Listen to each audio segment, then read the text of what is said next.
tu ne peux pas, absolument pas, jamais de ta vie, commencer à lire un texte, à regarder un texte en face de toi, à expliquer un texte, sans regarder sa forme. C'est pas possible.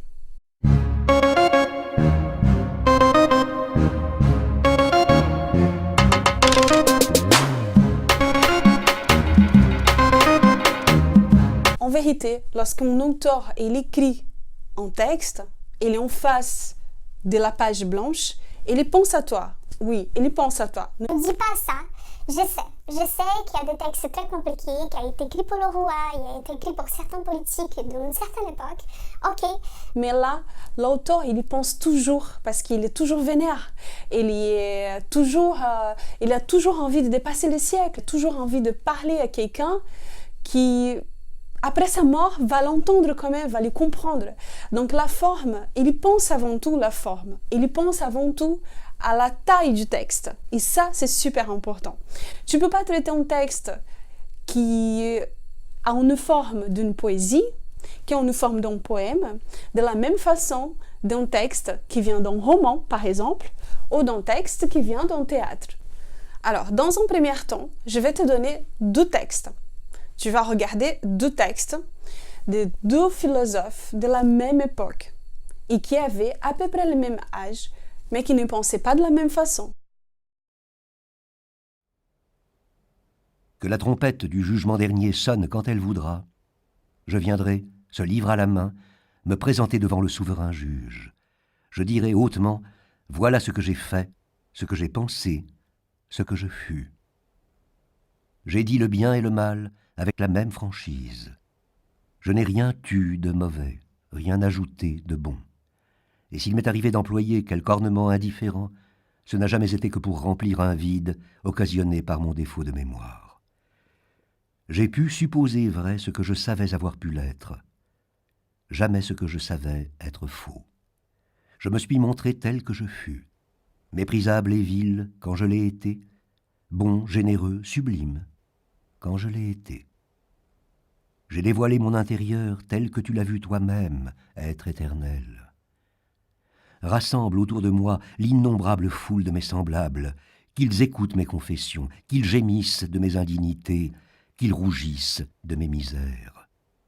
Que chacun d'eux découvre à son tour son cœur au pied de ton trône avec la même sincérité, et puis qu'un seul te dise, s'il l'ose, « Je fus meilleur que cet homme-là ».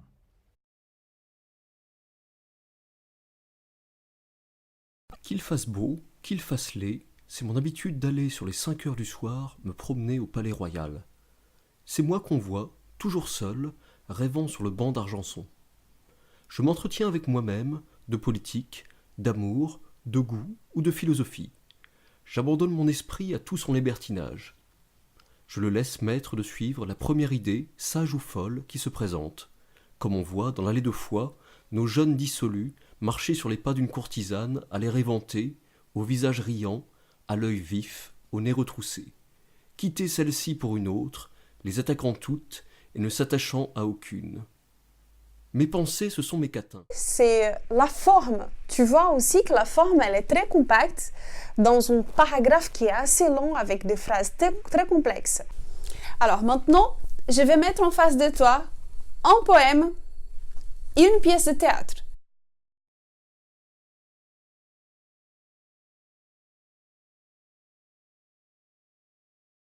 Maintenant que tu sais à faire la distinction, que ton cerveau apprend à faire la distinction de ces textes, c'est super. Là, tu peux aller tranquille et là, tu peux tranquillement lire et dégager ce que l'auteur est en train de te dire.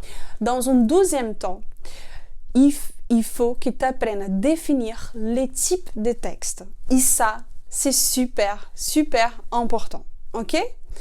Quels sont ces types de textes, Fabienne? Il faut que tu saches définir, savoir ce qui est en face de toi, si c'est un texte narratif, si c'est un texte descriptif, si c'est un texte explicatif et si c'est un texte argumentatif. Maintenant, tu vas prendre une toute petite fiche blanche comme ça et tu vas noter et tu vas noter ce que je suis en train de t'expliquer. Et ça, il faut vraiment que tu gardes dans ta tête. Ok? Texte narratif. Qu'est-ce que c'est un texte narratif? C'est un texte où on trouve la suite des événements. Le texte descriptif. Et comment est-ce qu'on reconnaît ce type de texte? Par la présence de verbes à l'imparfait, par la présence du verbe passé simple, ou même du présent. D'accord? Là, ça commence à compliquer. Ça peut être narratif, descriptif, bon. On va voir ça ensemble. Le texte explicatif, il va chercher à comprendre un mot. Il va chercher à comprendre une situation. Il va chercher à comprendre un phénomène. Des articles scientifiques, des encyclopédies, etc., etc. Le type de texte argumentatif, il va chercher à convaincre. Il va chercher à réfuter. Il va chercher une thèse, par exemple. Il va chercher à persuader. En fait, en vérité, quasiment tous sont textes argumentatifs. L'auteur, il ne te dira jamais, jamais, jamais que c'est un texte argumentatif. Et toi, autant que lecteur, il faut que tu fasses la part des choses. C'est-à-dire qu'il faut que tu saches dégager ça, l'argument, dans la troisième partie de ton commentaire composé. Et c'est ça qui est chouette. C'est-à-dire que d'abord, dans un premier temps de ton commentaire composé, tu dégages la forme, tu analyses l'esprit et ensuite tu expliques l'argument. Voilà. Une fois que tu as fini de repérer ces informations et que tu as pu identifier le type de texte, il va falloir dégager 1, 2, 3, 4, 5. Il va falloir dégager 5 informations qui sont aussi importantes. Numéro 1, l'auteur de texte. Numéro 2, le énonciateur.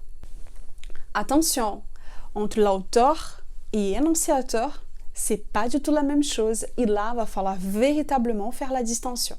Ok? Ensuite, il va falloir chercher le destinataire. À qui on s'adresse? Il va falloir que tu saches trouver le système d'énonciation. Qu'est-ce que c'est? Le système d'énonciation est de savoir ce qui est récit et ce qui est discours. Et en cinquième étape, il faut que tu saches dégager l'enjeu de la communication. Et ça, c'est super important. Et ça sera la troisième partie de ton commentaire composé. C'est quoi ça, un enjeu de communication? C'est quoi cet enjeu de communication? Derrière la forme, derrière les mots, il y a toujours une envie de parler, une envie de dire ce qu'il y a dans le cœur. Une sorte de détresse, de souffrance, de malaise qui est de la part de l'auteur, ou alors une joie, tout simplement, ou transmettre juste du bonheur à quelqu'un. Et donc ça, c'est super important. C'est la volonté de persuader et d'expliquer au lecteur ce qui se passe. Qu'est-ce que je suis en train de vivre? Qu'est-ce qui se passe dans mon siècle? Et ça, c'est super important. Et ça, c'est la troisième partie de ton commentaire composé qu'il faut savoir travailler. OK? Maintenant, on va passer aux exercices.